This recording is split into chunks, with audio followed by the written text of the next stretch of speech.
Here to pick up a few scars? The man behind the desk asks with a smirk. He begins explaining the rules of the Maiden's match. Participants register in pairs, taking on the roles of maiden and attendant as they fight.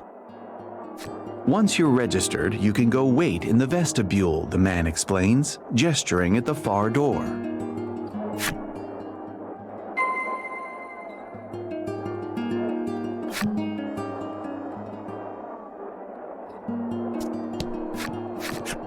What do you think you're doing? The crimson attendant's voice stops you in your tracks. Let's go, Livia says as he runs through the door, perhaps presuming that Gladio has no business dictating what he can and cannot enter. Immature brat, Gladio sighs, his helmet hiding his expression from view. Even so, you detect a note of worry rather than fury in his voice.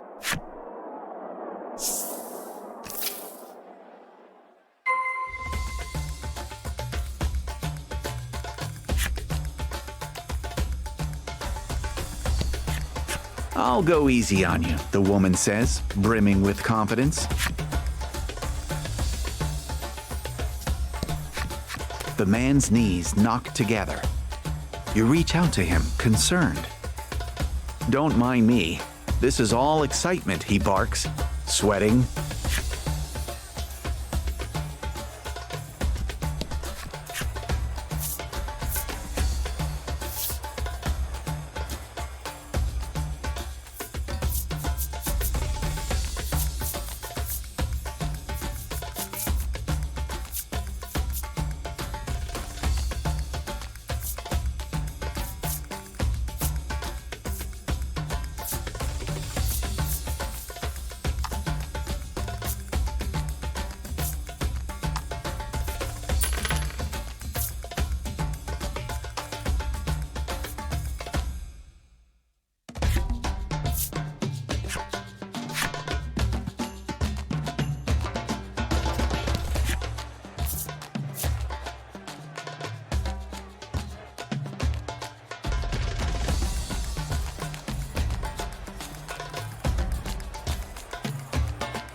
You take a step toward the door. Where do you think you're going? Livia says in a huff. Hurrying behind, we stick together until we've won the whole thing. Livia helpfully informs you.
Laddie seems to be in good spirits.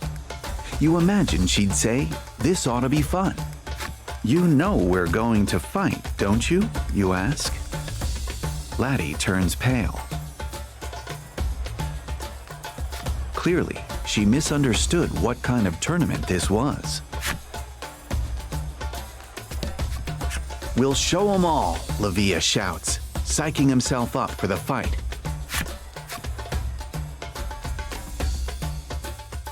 The ringleader's voice echoes off the stone walls of the lobby. Onward to battle.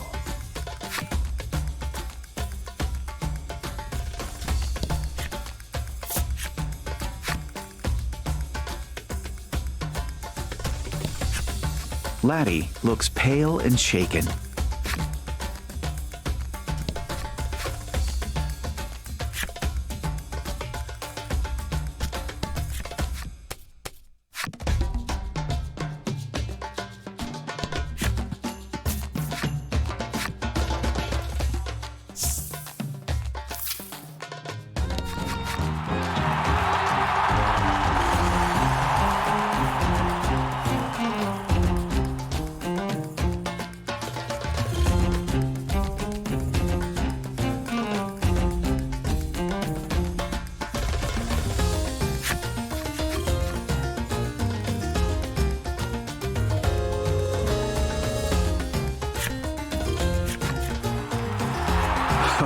Oh, all right. Time to show these jerks what you can do.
Magnificent.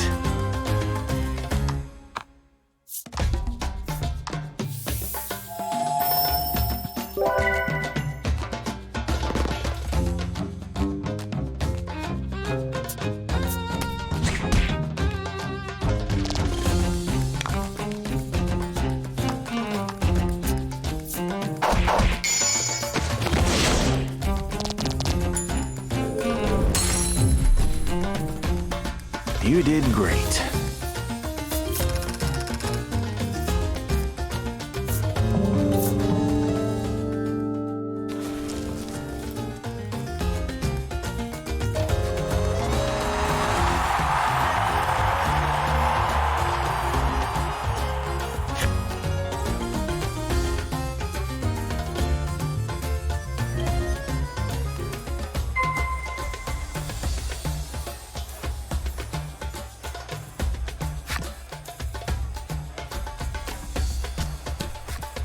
My quarrel is not with you, the man says coolly, his trembling knees betraying his outwardly calm demeanor. You're not the worst I've fought, the woman says, still exuding confidence.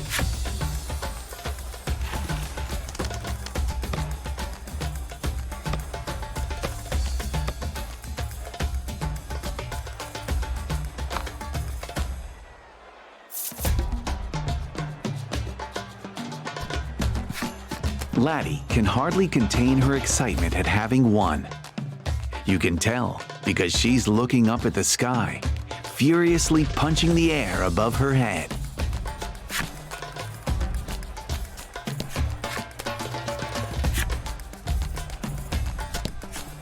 Livia wipes the sweat from his brow as you approach. You greet him, and he leaps back with a yelp. "Don't sneak up on me like that," he snaps, with no small amount of embarrassment. Ah, youth. Awkward youth.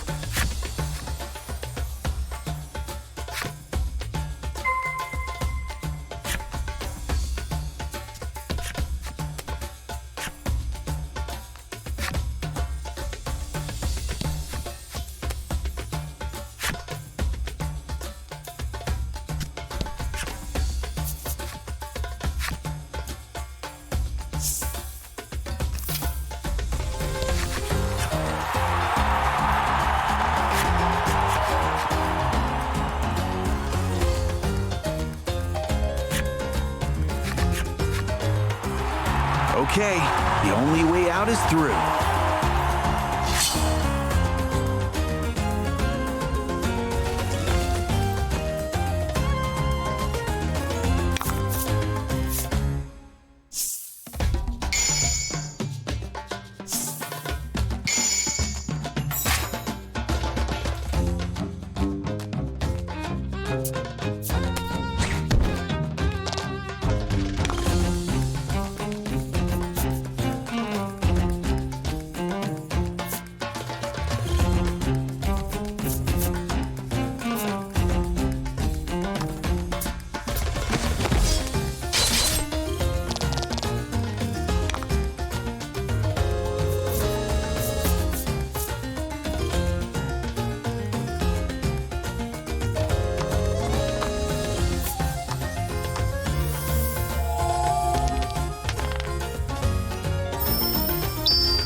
Magnificent.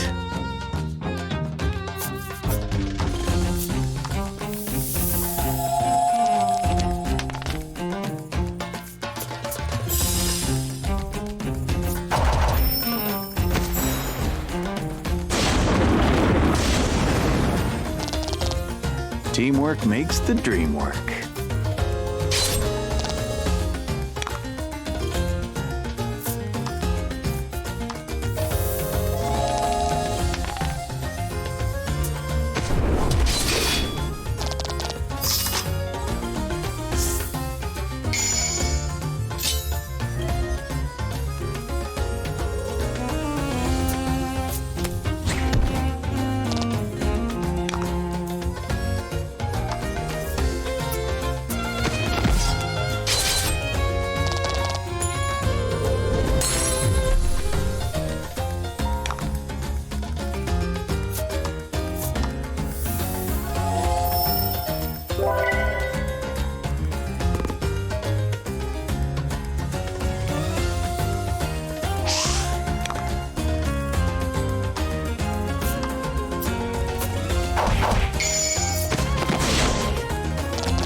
Fortune favors the bold.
Congrats.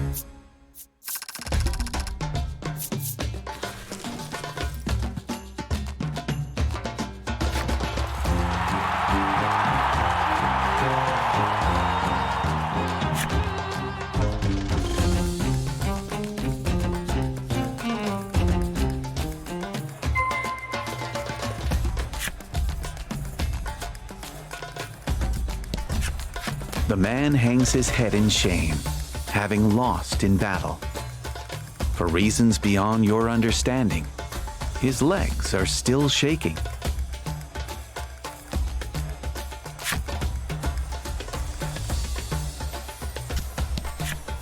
I went easy on you, the woman seethes, remaining strong even in defeat.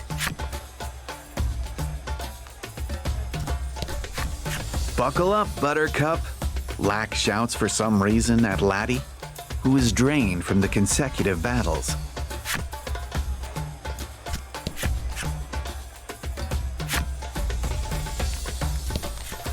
If we win this next fight, that's it, Lavia says in quiet awe.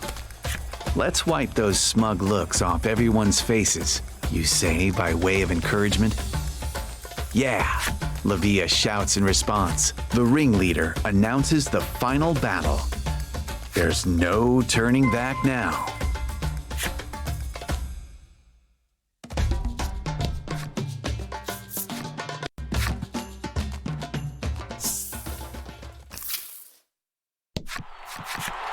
Who else should be waiting for you in the final round but the Crimson Attendant?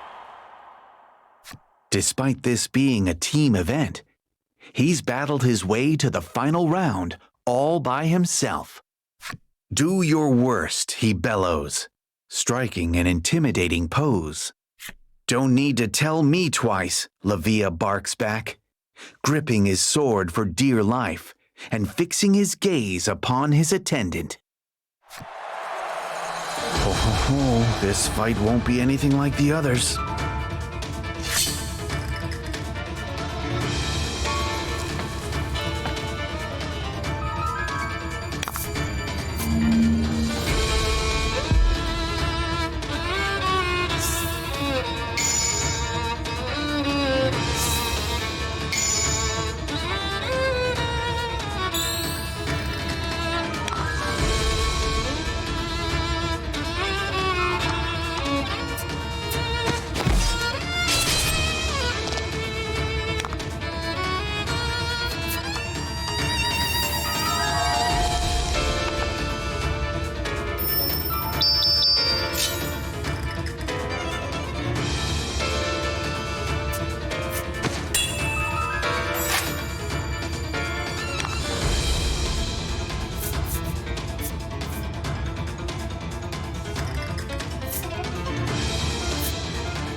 powerful attendant bears down with all his might, but Lavia holds firm. As the pair struggle, a section of the arena wall suddenly blows apart.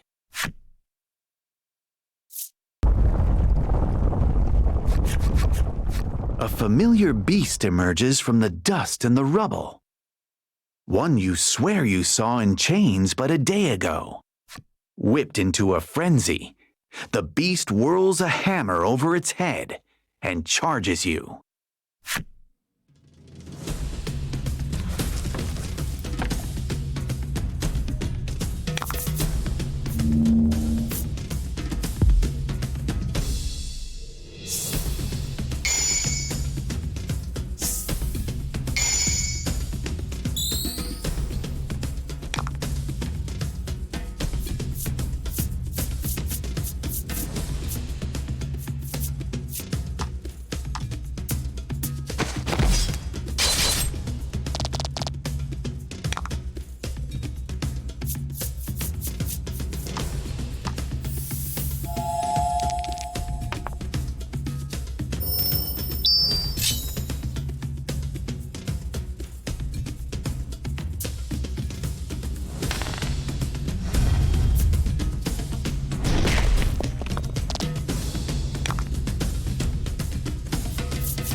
Magnificent.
It has been a brutal struggle. The beast's knees buckle ever so briefly. There's your opening. Time for our special attack. The Crimson Maiden and his attendant bellow in unison.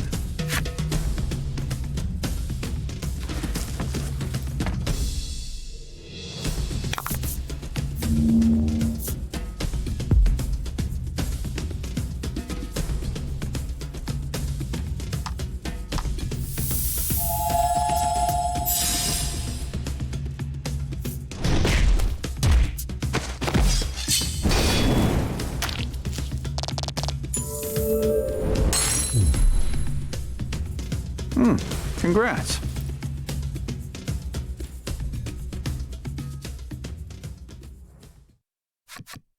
The Crimson Maiden and his stalwart attendant's attack slays the beast. Gladio at last acknowledges the strength hidden within Livia and recognizes him as an equal. Use that strength to fulfill your destiny, Gladio says with the air of a proud father seeing his own son off on an adventure.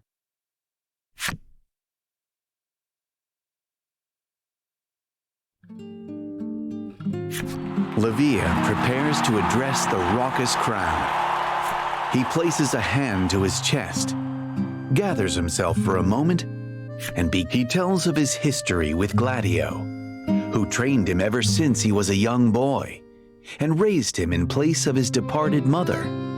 Gladio taught him the true meaning of strength, so he could one day fulfill the maiden's destiny. He molded Livia into a strong young man from an immature boy. And now that his strength has been universally recognized, Livia tells the crowd it is time to reveal a truth that he has kept well hidden. Livia is in fact a woman, and thus the rightful successor to the Crimson Maiden. I, Livia, swear to protect this land as its rightful maiden. She raises her relic to the sky. It begins to shine with a light to rival the sun overhead. Livia, the Crimson Maiden by name and birthright, basks in the glory her people rain down upon her. Her small frame shows no sign of buckling under the immense responsibility that is now upon her. At last, she looks ready.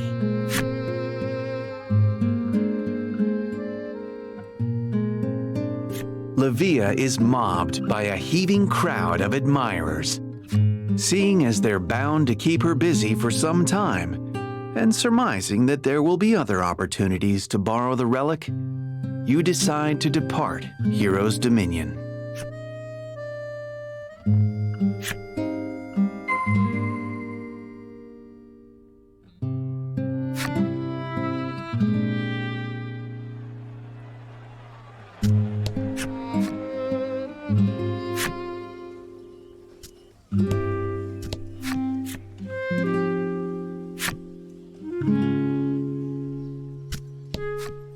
The whole Dominion celebrates the selection of the new maiden. You spot the man bouncing from reveler to reveler, spoiling for the fight you denied him earlier.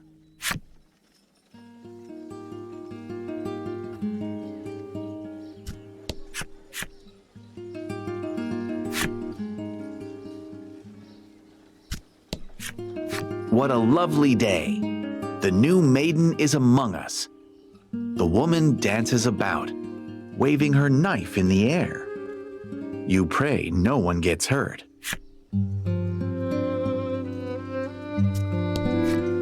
I never dreamt anyone would defeat that awful beast, the woman says, visibly shaking in awe of the Crimson Maiden's power.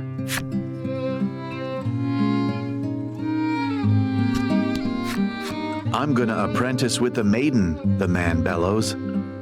He drops to the ground and manages a mere 10 push-ups before collapsing in exhaustion. Overjoyed at the Crimson Maiden's advent, the woman rips her notebook to confetti and scatters it to the wind. The man complains bitterly that he won't be able to sleep for all this revelry.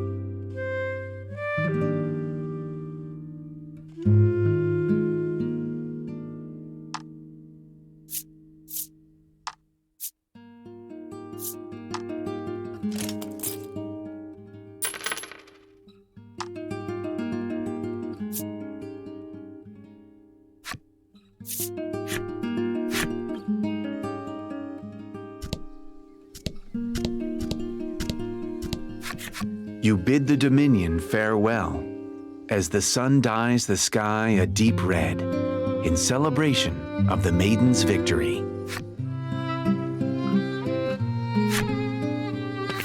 The voice belongs to none other than the Crimson Maiden herself, guardian of the West Isle. She approaches you, serene and calm as can be. Who is this person? Was the belligerence and bravado all an act? A lie? Is there a difference? Acknowledging your friendship forged in the crucible of battle, she hands the Maiden's relic to Laddie, on the condition that should she become a maiden, Laddie must visit the Dominion and return the relic.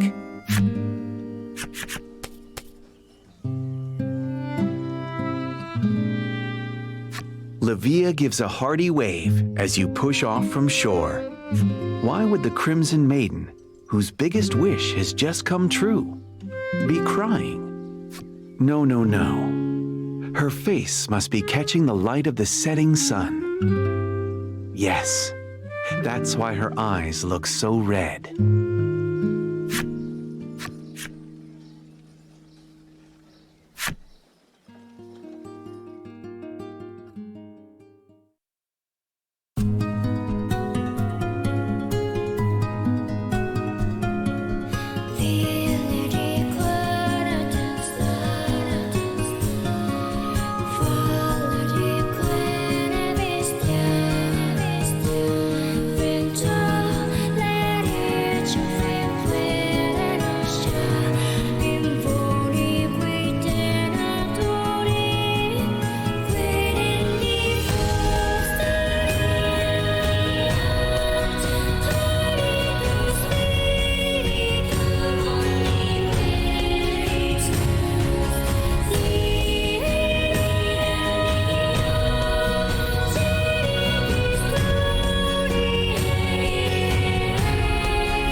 Laddie gazes out at the horizon from the deck of the ship as it rolls over the waves.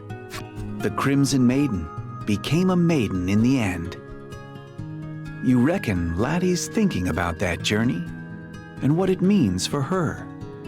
Laddie takes out her book and scribbles something inside, which she then shows to you. Apparently, Laddie's mother was the previous maiden of the village. There might be some clues as to how to become a maiden in the personal effects she left behind. Her proposal is as big as her handwriting is small. You nod firmly and cut the rudder in the direction of Omega Isle.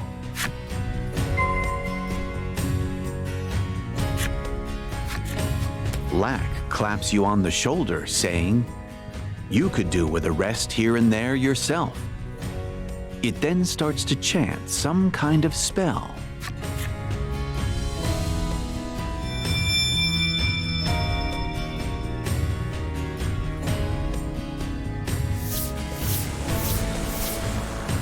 Lack casts a spell on the ship, and suddenly the sails unfurl and the wheel begins to turn without any assistance. It explains that your ship can now travel to any island you've already visited on its own. You've never seen Lack look so smug with itself, and that's saying something.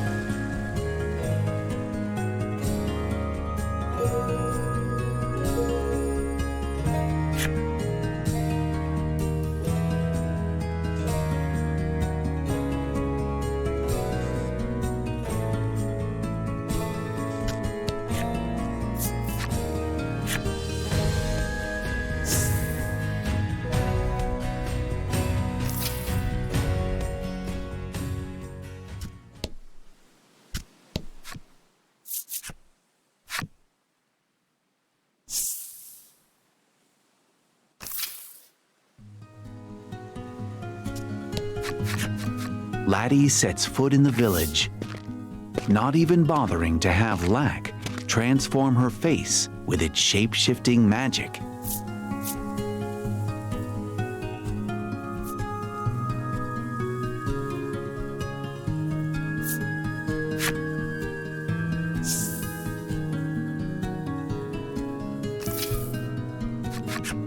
"So, you've returned," a woman says with no small amount of displeasure. What a warm welcome. The woman heads out of view towards the center of town, as if fleeing from Laddie's very presence. You know that Laddie, for her part, wants to become a maiden so she can protect these people. You just hope you can get that message through to them.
You begin introducing Laddie, only to be rudely interrupted.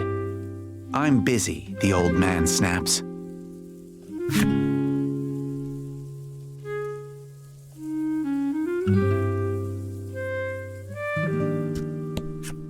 You begin introducing Laddie, but the boy cuts you off.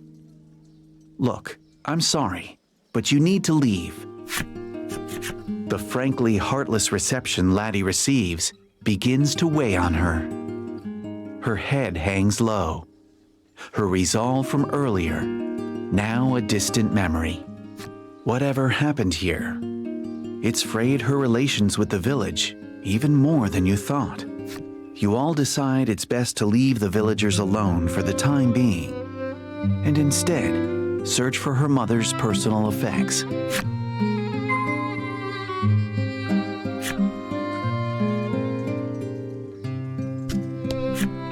You ask the girl if she'd like to play with Laddie, but she simply glares at you and says, "Mom told me not to talk to you."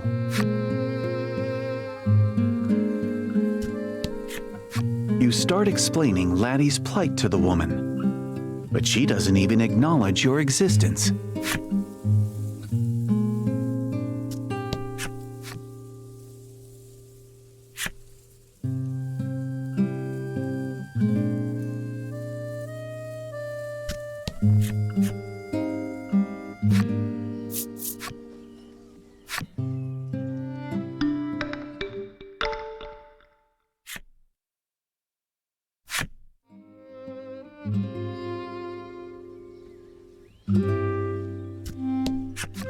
Laddie leads you to her home, which turns out to be the home of Mayor Grief. You always considered yourself close with Grief, and yet you had no idea he had a daughter. You open the door to a completely silent house. Grief must be out. Laddie enters what is ostensibly her home with the soft, suspicious movements of a thief.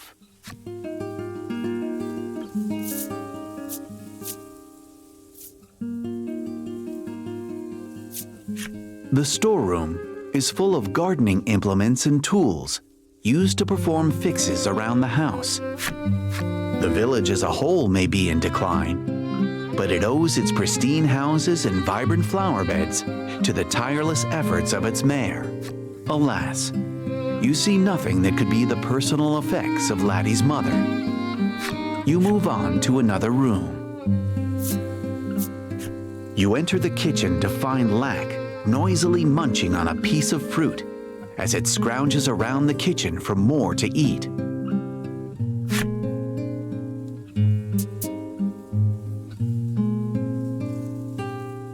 Laddie's eyes widen as she points angrily at Lack. You can feel her saying, "Quit eating other people's food, you animal." But even as she scolds the self-proclaimed spirit, drool dribbles from the corner of her mouth. You carefully wipe it away. You search the kitchen, but don't find anything all that special. You move on to another room. You step into Grief's room. Sunbeams from the window play across an immaculately organized desk and tidy bookshelf. You all search for her mother's effects, doing your best not to disturb anything. Laddie tugs insistently at your sleeve. You turn to her. She holds in her hands a weathered book. It looks rather like the one she's been making a picture book out of. This is it. You both might finally learn something definitive about her mother. You gently open the cover. "What are you doing here?" The master of the house appears, his eyes wild with suspicion, darting between you and Laddie. You insist that you can explain, if he'd just give you a chance. He roars, clearly not willing to give you that chance. His face contorts with demonic fury, tears forming in her eyes at the sudden and incomprehensible rage emanating from the man. Laddie runs out of the room. You give chase, not sparing a single moment to contemplate what could possibly cause someone as kind as Grief to become such a monster.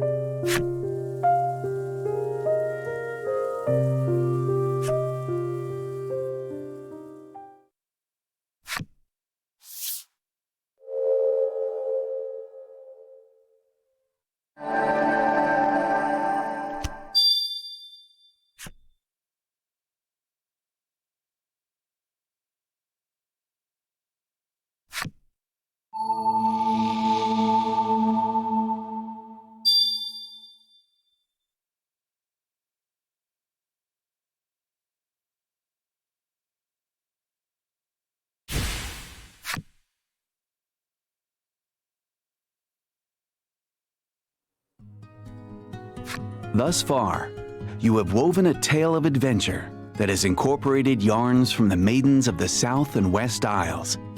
According to your navigation map, there ought to be islands home to maidens in the northern and eastern regions of the ocean as well.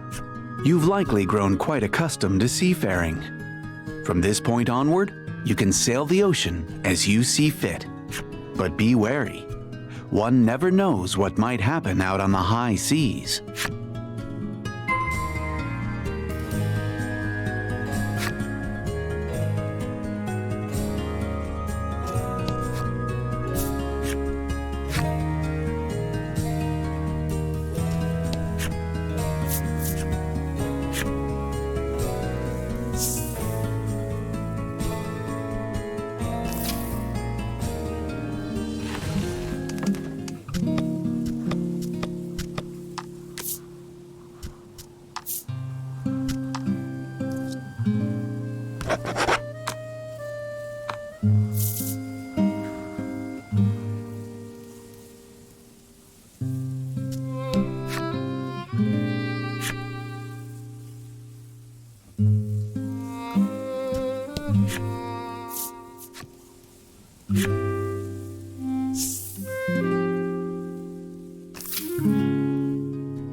And fight.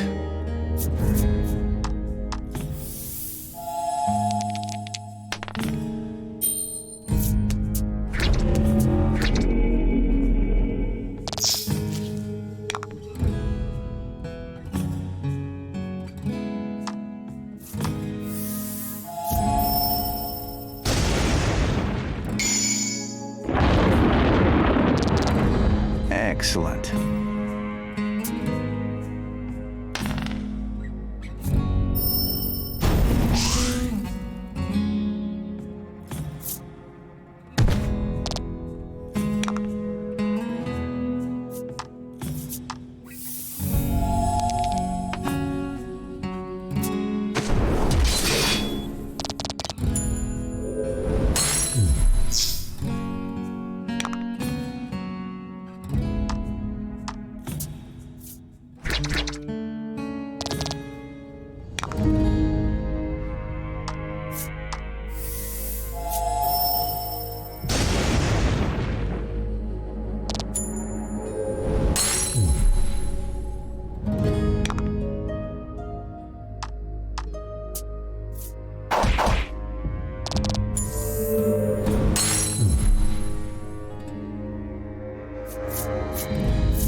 encounter a fisherman. He stares at the fish and seaweed caught in his net and lets loose a peaked sigh.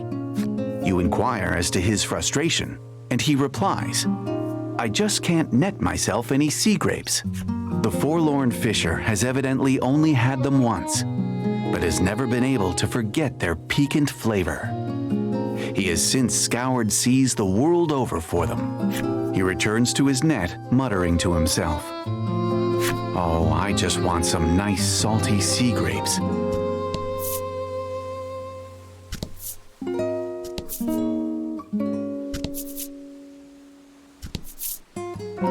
I don't know what it is.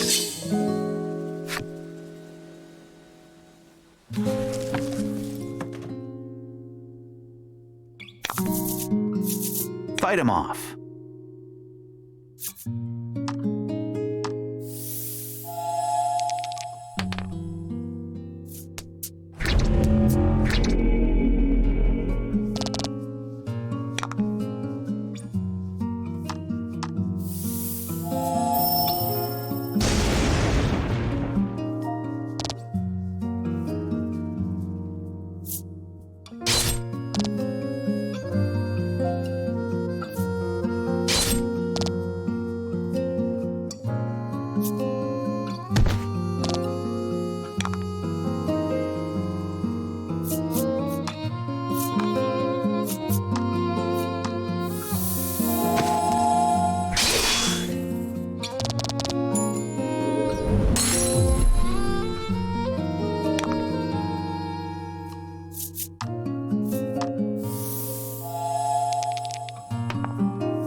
You discover a shipwreck. You climb aboard and begin searching for anything useful.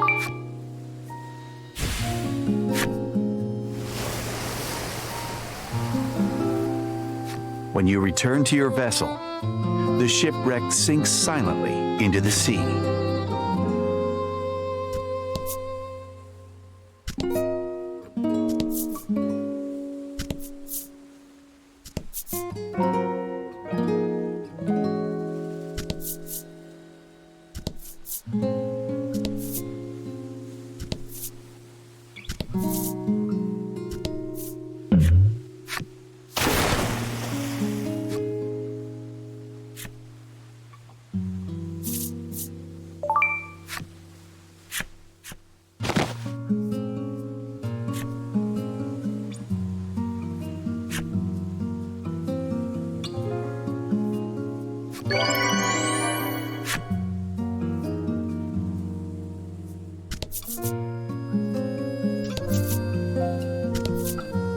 Ahoy, matey. It's like you can...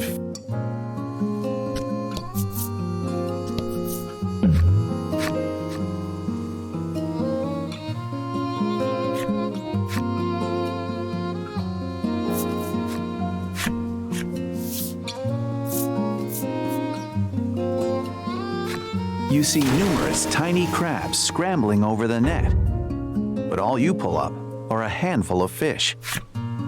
Today's a wash, the fisherman sighs, and pays you for your trouble.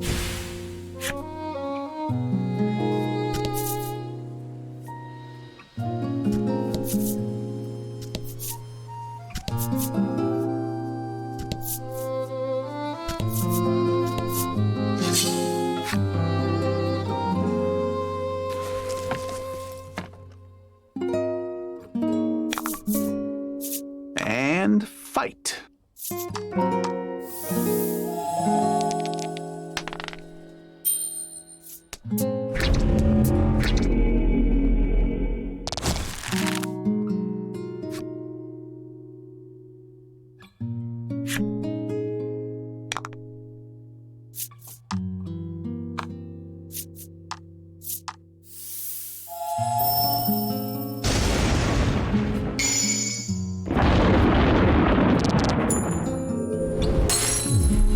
Magnificent.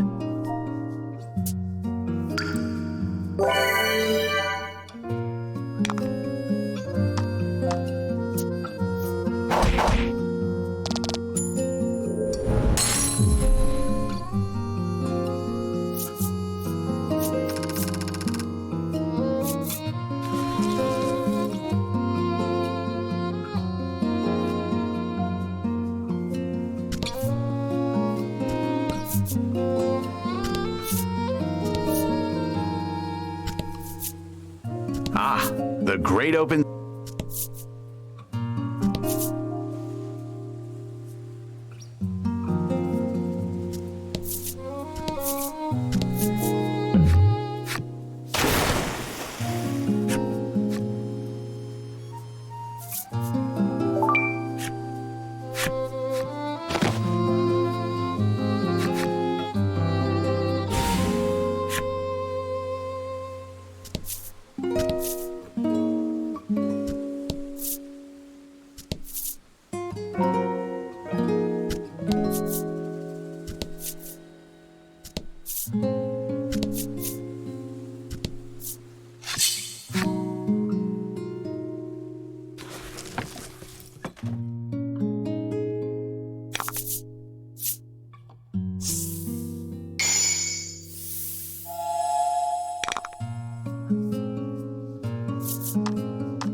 Oh, excuse me. You can't go into an island while you're still on your ship, okay?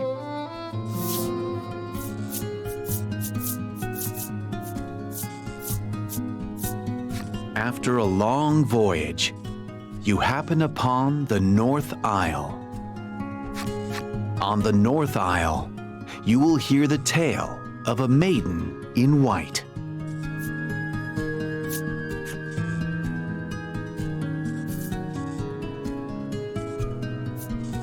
The decision is in your hands.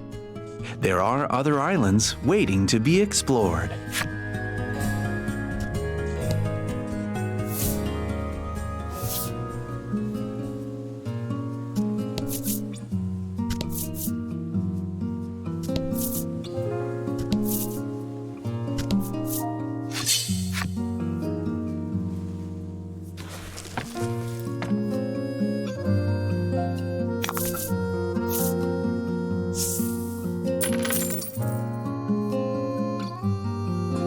And fight.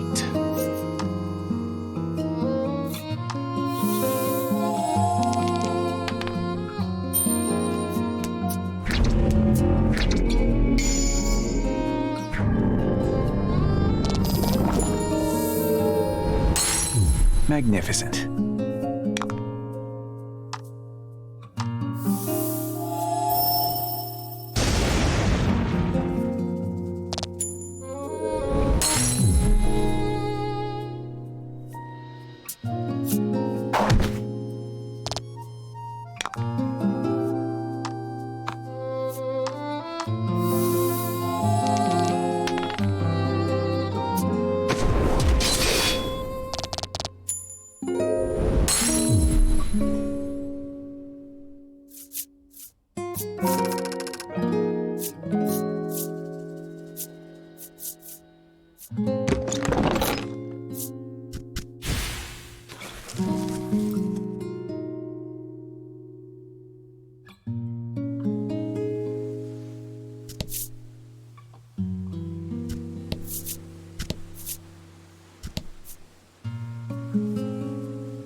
Magnificent.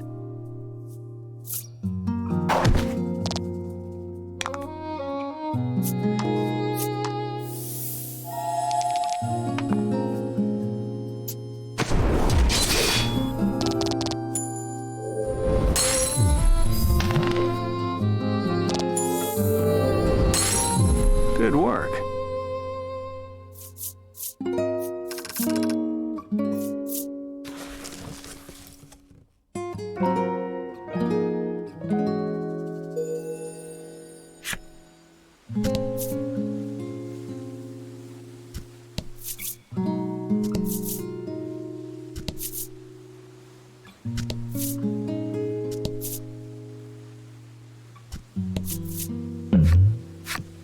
Laddie greedily eyes the fishing rod on the boat. You can't help but feel she is eager to have another go. There is no time. Without another word, you sail on.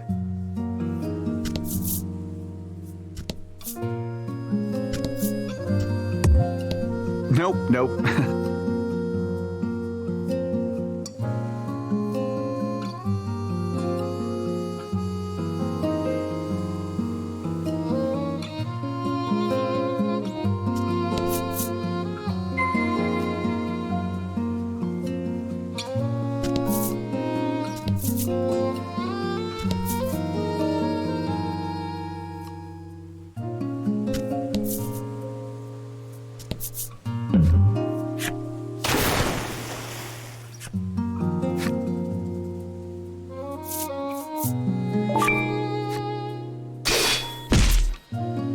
You hurriedly draw your sword and strike the falling object.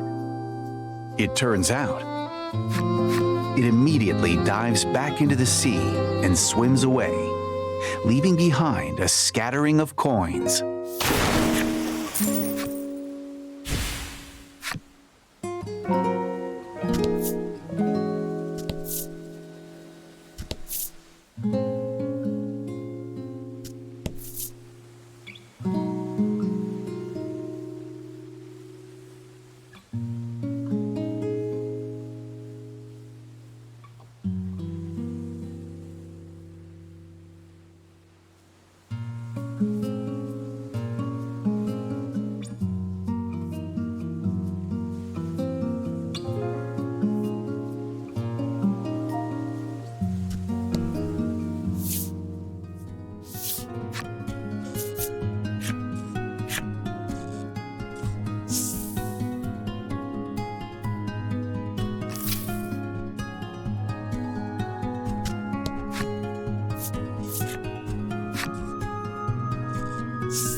Very well then. Prepare to go ashore.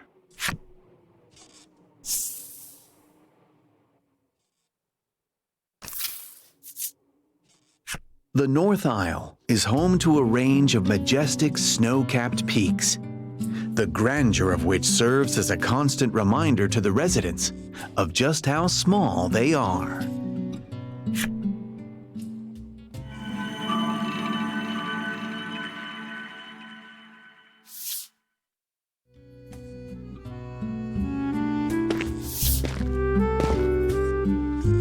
Having grown accustomed to life on the ocean, Laddie helps you prepare to moor the vessel. Lack, meanwhile, continues to laze about within the confines of Laddie's hood. Looks like Lack won't be needing dinner tonight, you muse to yourself as you unfurl the map. From the wharf extends a well-maintained road, which no doubt leads to civilization.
You did great.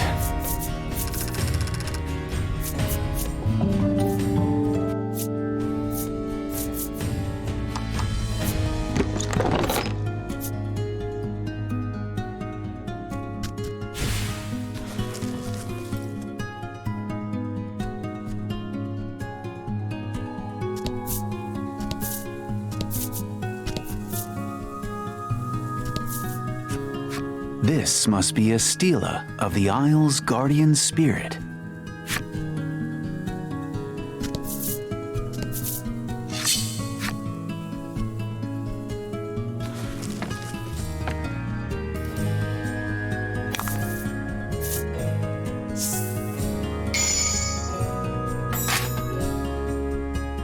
Fight him off.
You are greeted by sublime white gates, the likes of which you've never seen.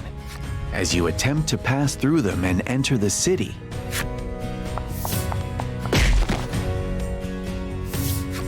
someone garbed entirely in white rushes out, as if running from something, and crashes into you. You cannot see their face for the white mask covering it, but the fact that they have a weapon in hand makes you think they're a city soldier.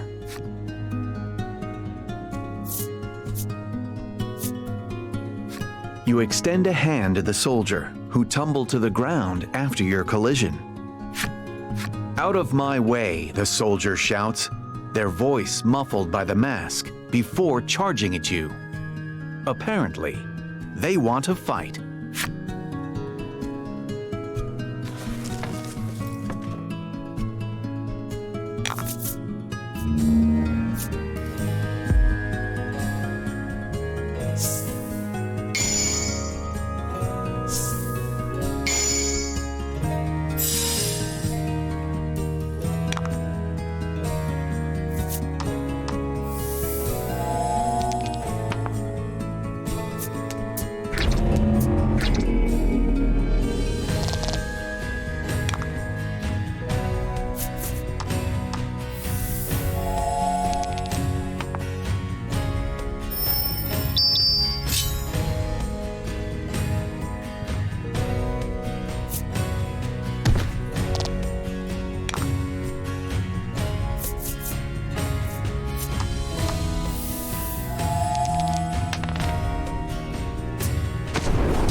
You parry the soldier's sword, then watch as they flee to the west.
Ahead of you on the path, you spot a woman crouched on the ground. It looks as though she's twisted her ankle. She looks up at you and asks, "Don't suppose you could spare any salve?" You draw some salve from your pack and give it to the woman. She gulps it down in one go, and then starts jumping up and down with considerable vigor. "Medicine, am I right? It's the one thing we can all count on," she says with a broad smile. "This is all I have, but it's yours." She hands you a small token of her appreciation.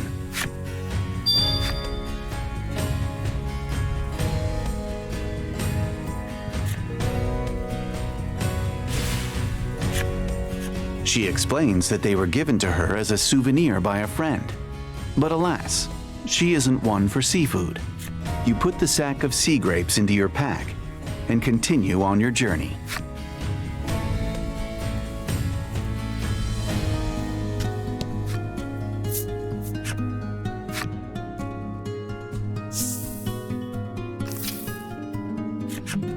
Crystal clear water runs through canals in the white-wreathed city. This place is far more beautiful than any village you've ever visited. "Welcome to Alabaster City," the soldier at the gate greets, though his eyes don't even glance your way. You suppose he's busy monitoring the streets. As you look around, you see soldiers gathered in a ravaged corner of the city. You can't help but wonder what transpired there. Despite that, the other residents carry on with their daily lives as if nothing is amiss. Alabaster City seems intolerant of impurity. It makes you wonder if its history is as spotless as its appearance.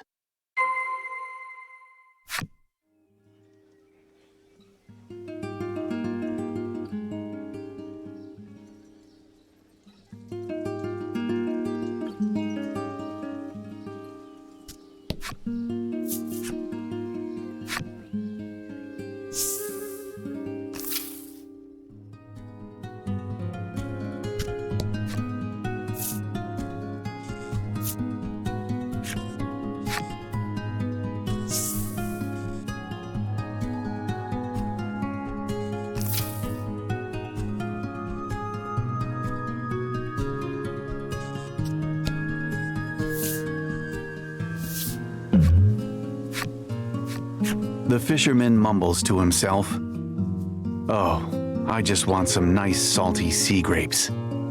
"Are these what you're talking about?" Out of your pack, the man's eyes light up the moment they fall upon the tiny fruits of the sea. Almost instantly, he blurts out, "I'll take them off your hands."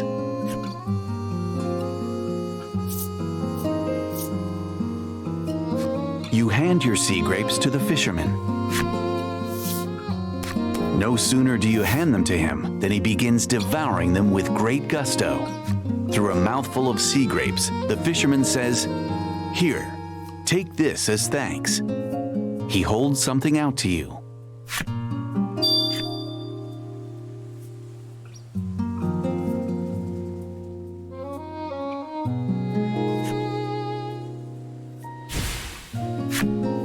He explains that he caught it in his net in some ocean or another. It had an unusual shape, so he decided to hang on to it rather than throw it away. You push the bent stick into your pack. It sticks out a bit, and you think to yourself that it's not the easiest thing to fit in there.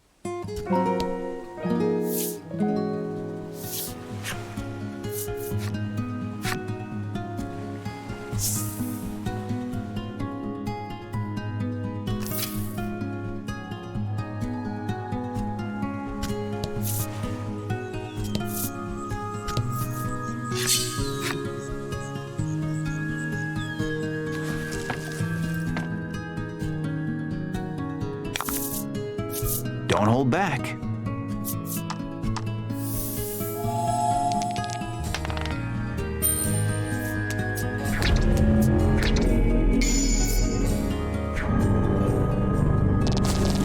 Fortune favors the bold.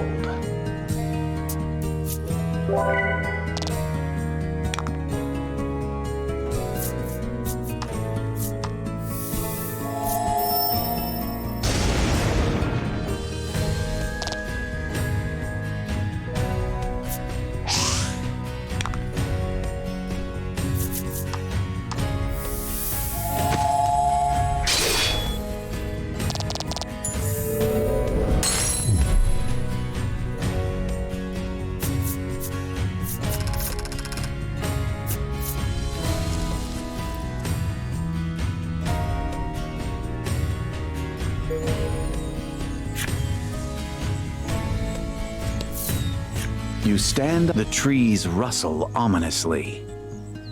Perhaps it is best not to tempt fate.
Welcome to Alabaster City, the soldier bellows in unison with their colleague to the right of the city gates.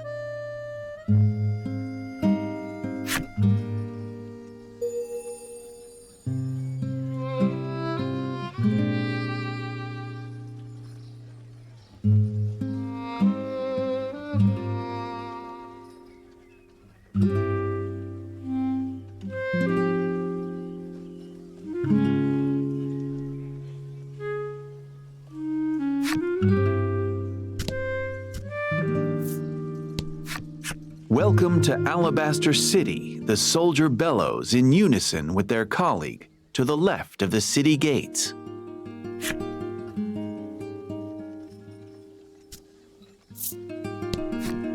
The soldier sternly surveys the people walking up and down the street, periodically pausing to write something down on a piece of paper.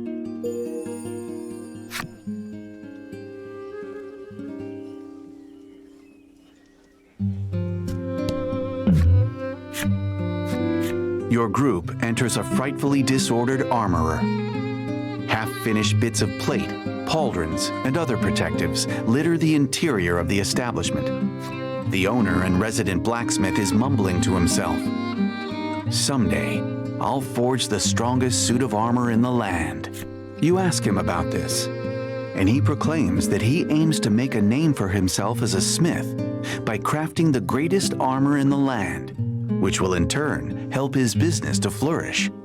Unfortunately, he continues, the ores he needs to produce higher quality armor have proven difficult to procure, leaving him rather frustrated. The proprietor of the shop says to you, if you come across any rare ore, the purveyor of armor once more welcomes you to the shop and is ready to give your coin a loving. What can I do for you? The proprietor asks.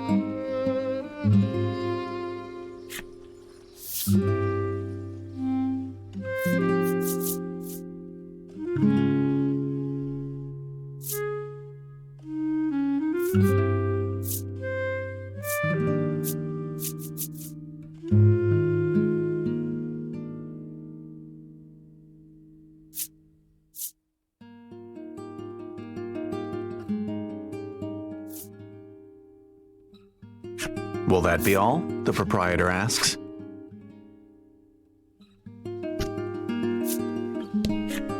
Do your part to keep Alabaster City clean. The soldier holds out a bag, hoping to collect the refuse of passers-by.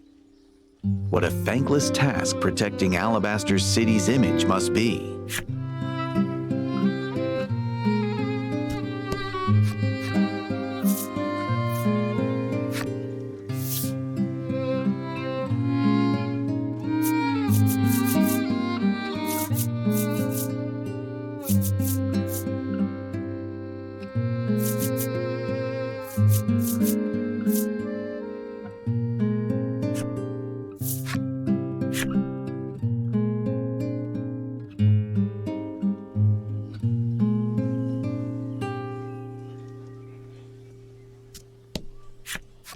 innkeeper beckons you in with a warm smile.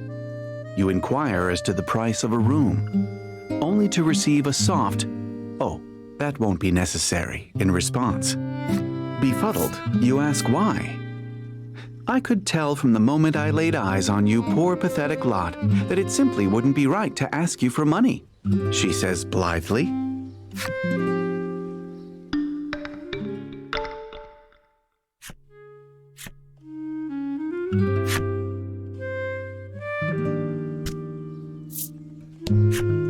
"The city is safe, thanks to the maiden and the soldiers," the girl exclaims.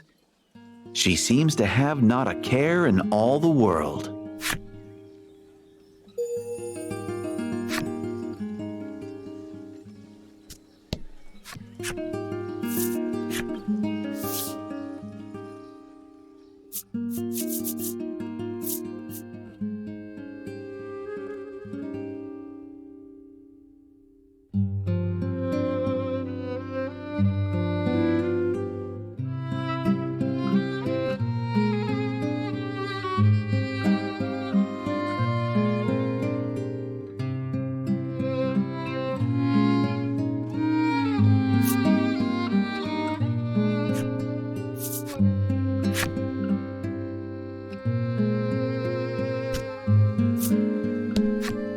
"If I shop here, I'll have to shop next door as well," the woman mutters to herself as she peruses the necklaces on display.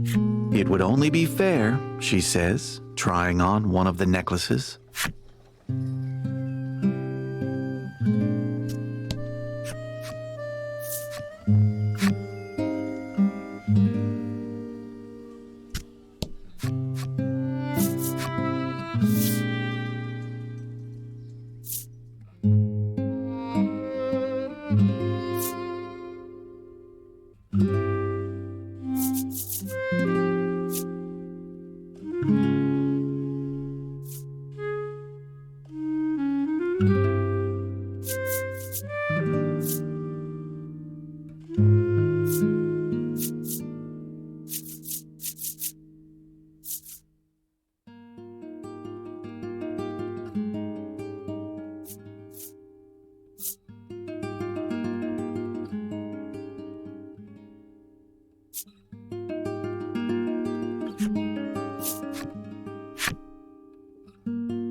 "If anything bad happens, the maiden and the soldiers handle it," the boy says, though clearly bored with the peaceful city.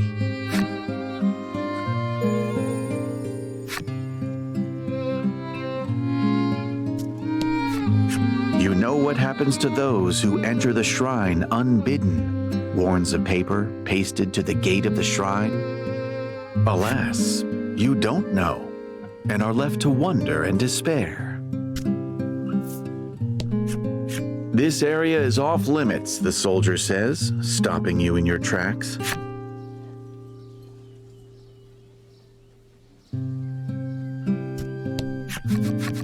Among the townsfolk peacefully going about their day, you see two young women making quite the racket. "It's all your fault," one woman shouts at the other, whose eyes run with tears. They appear to be fighting.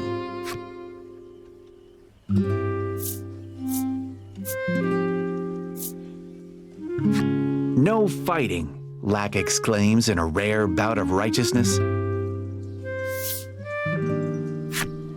"Get out of my sight, you weird puppet," the woman retorts.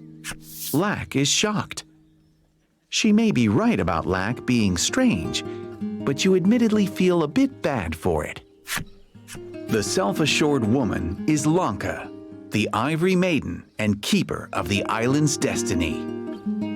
The woman being berated is Krim, the Ivory Maiden's attendant.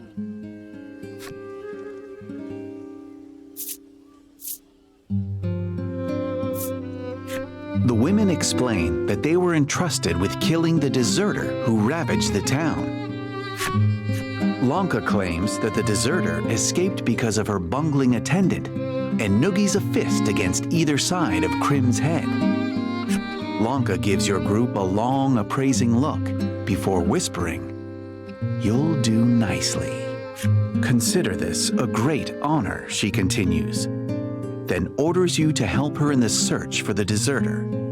You had wanted to ask her about her Maiden's relic, but now it seems you have no choice but to obey her command.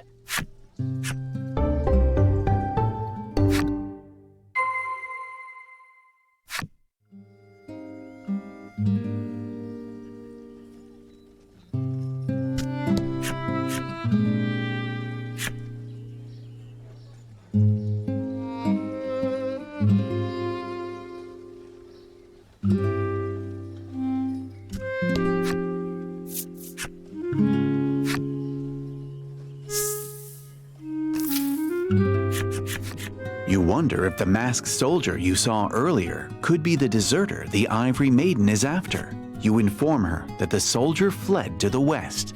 According to the Maiden and her attendant, a woodland known as the Mystic Forest lies in that direction.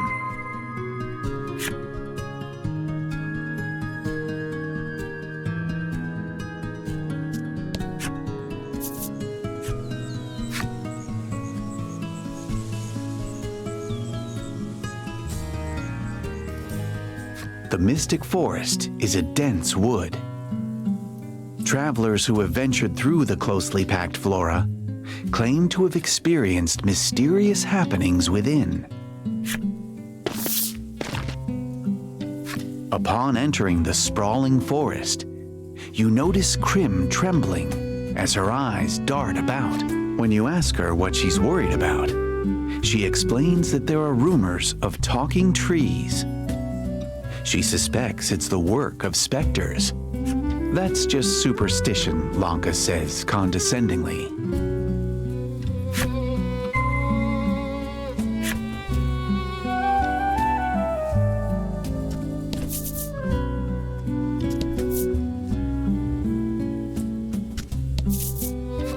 A somnolent tree looks in your direction.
Magnificent.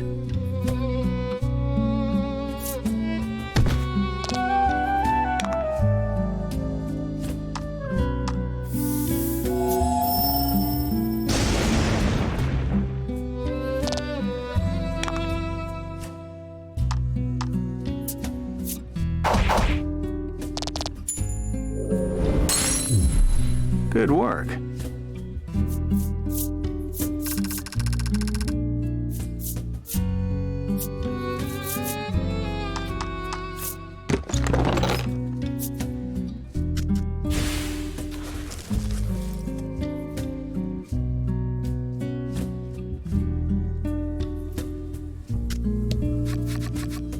If you wish to go further, heed our voices, the tree says eloquently as you approach.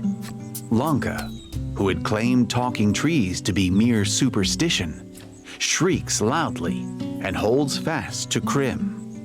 Thinking it the attendant's chance to lord this over the maiden, you glance over, but Krim, in her surprise, has fainted, her eyes rolled back into her head.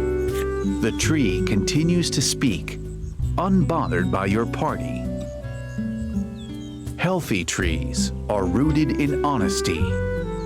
Frail trees in falsehood, it says. You wonder if the tree's enigmatic words are some sort of hint to get through the forest.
The tree suddenly begins speaking to you.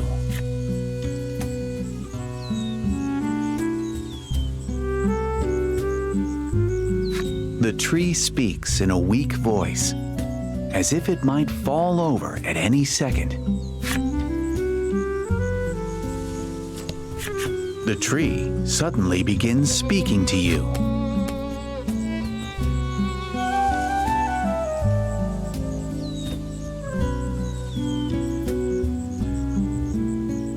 You feel an energetic aura bursting forth from the talking tree.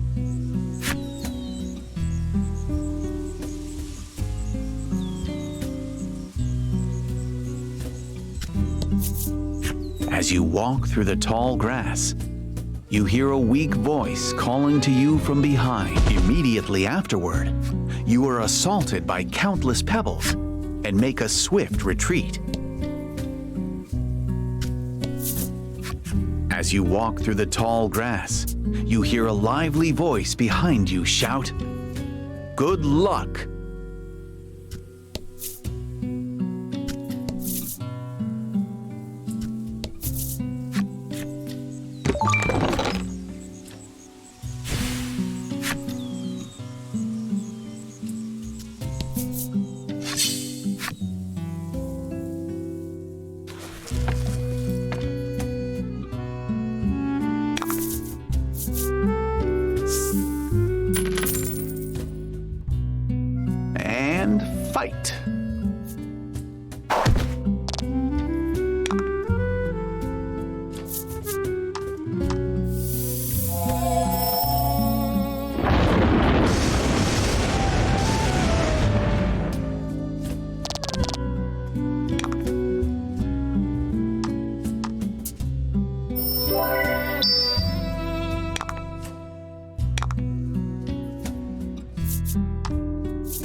After doing as the sprightly tree said, you're able to move forward.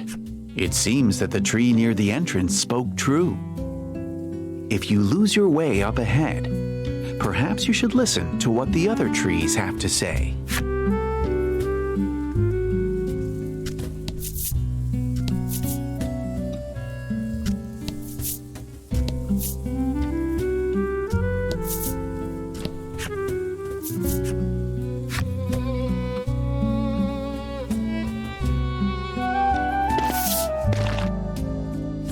The ivory attendant complains as you make your way through the dense trees, repeatedly invoking Lanka's wrath.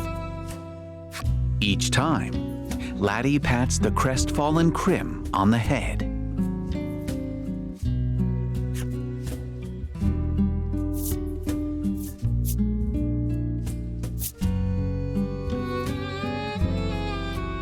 You hope to pacify Lanka, but rather than being soothed, she simply pouts.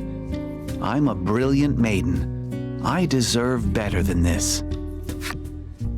She explains that in Alabaster City, maiden and attendant are decided by national decree and cannot be contested.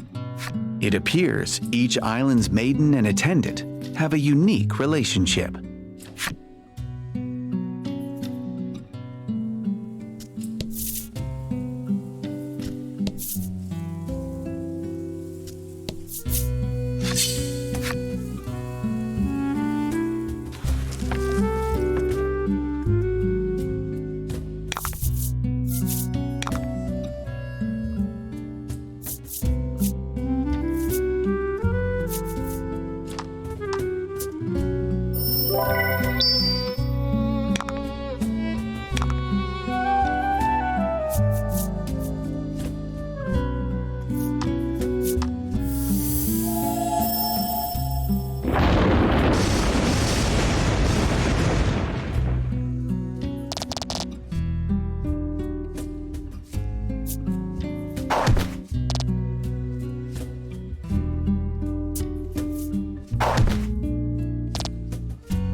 Congrats.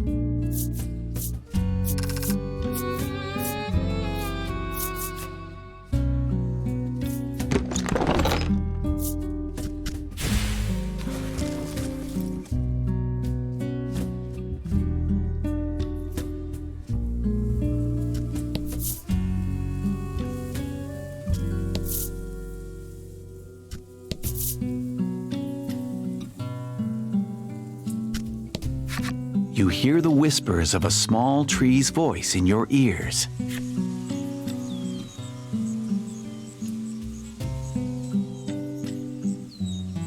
The voice is frail and followed by a sigh. It sounds like the tree really hates travelers.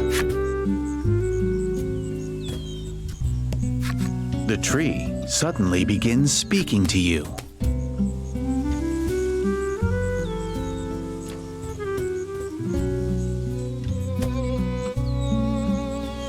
The tree enthusiastically teaches you the way.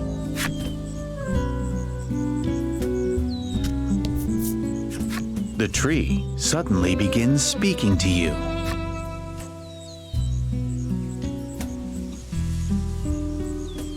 The tree directs you one way in a frail voice. As you walk through the tall grass, you hear a lively voice shout from behind. Yes, that's right.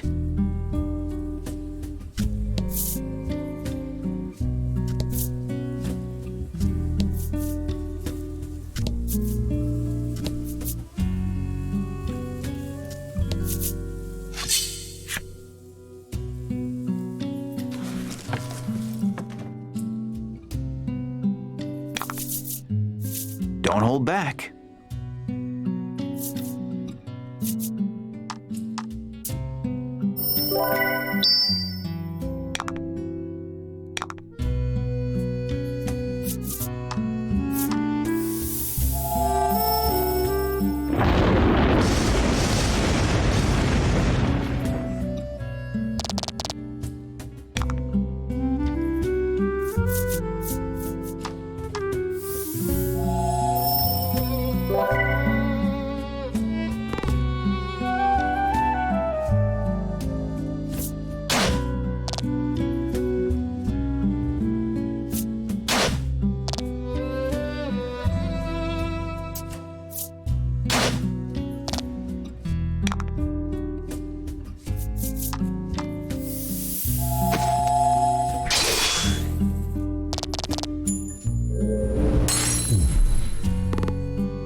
Fight him off.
You hear snoring nearby. When you look, you see what appears to be a healthy tree snoozing away. Despite your curiosity, you decide to leave without doing anything.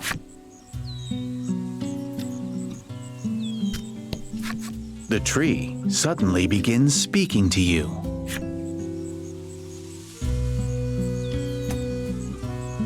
The words sound as if they're being wrung out from the tree itself. You wonder if you can take them at face value.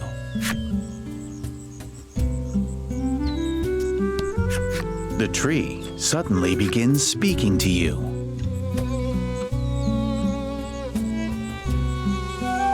The tree trembles in its frailty. You wonder if it fears humans. The tree suddenly begins speaking to you. The tree's voice trembles in fear.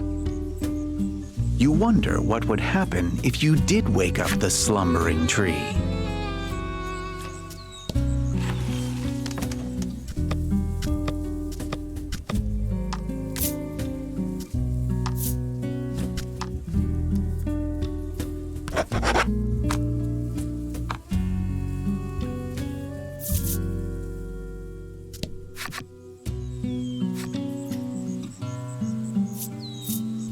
You gently shake the tree, and it opens. Despite having just awoken, the tree speaks in a lively voice.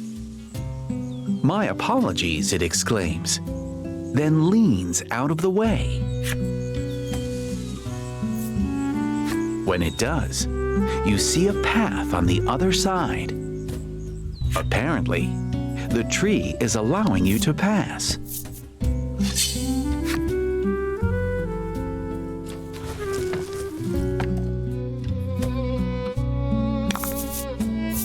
Don't hold back.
As you walk through the tall grass, you hear a gloomy voice calling to you from afar.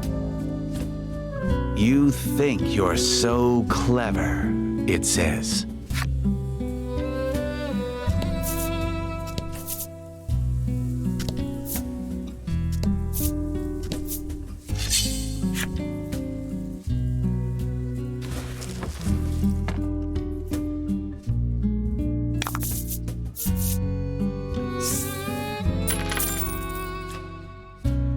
And fight.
At last, you corner the deserter deep in the forest.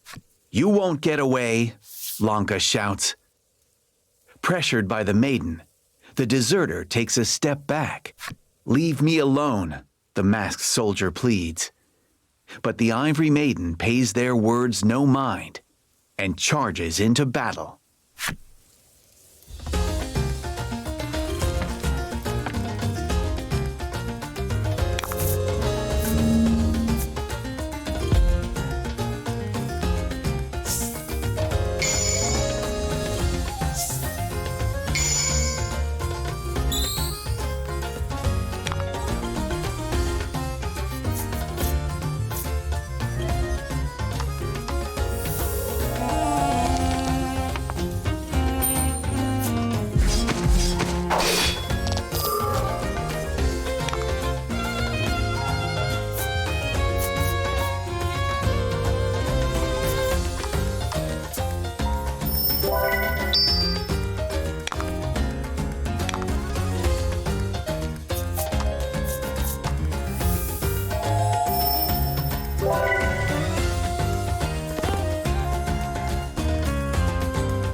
The Ivory Maiden's powerful strike cleaves through the soldier's mask. Broken, the mask crumbles to the ground in pieces. Everyone gasps. The face beneath the mask looks just like Lanka's. "I just want to live," the woman says, glaring at your party. Realizing that everyone is taken aback by her appearance, she seizes the opportunity to flee deeper into the forest. Lack, in true boneheaded fashion, asks, "Do you have a twin or something?" Lanka, absorbed in her own thoughts, hasn't an ear for Lack's words. Though originally tasked with killing a deserter, you find yourselves faced with a woman who bears a striking resemblance to the Ivory Maiden. You get a creeping feeling that something sinister lurks beneath Alabaster City's pristine facade.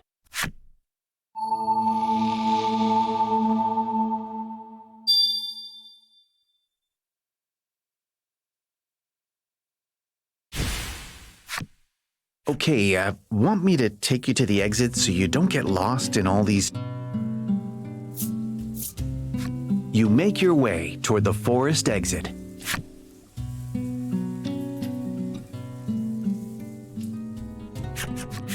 By the time you make it out of the woods, Lanka has returned to her normal self.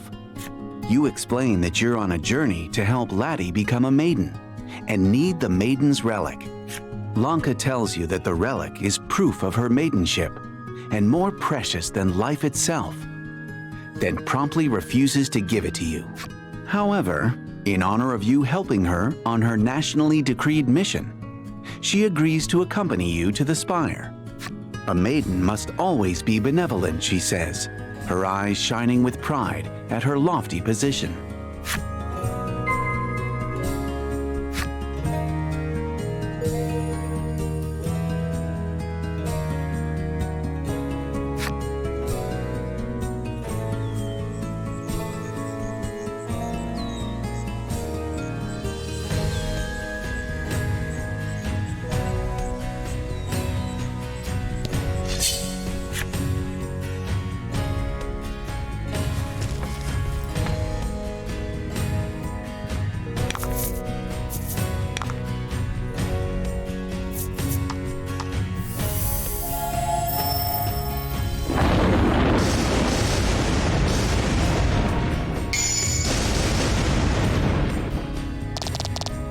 Magnificent.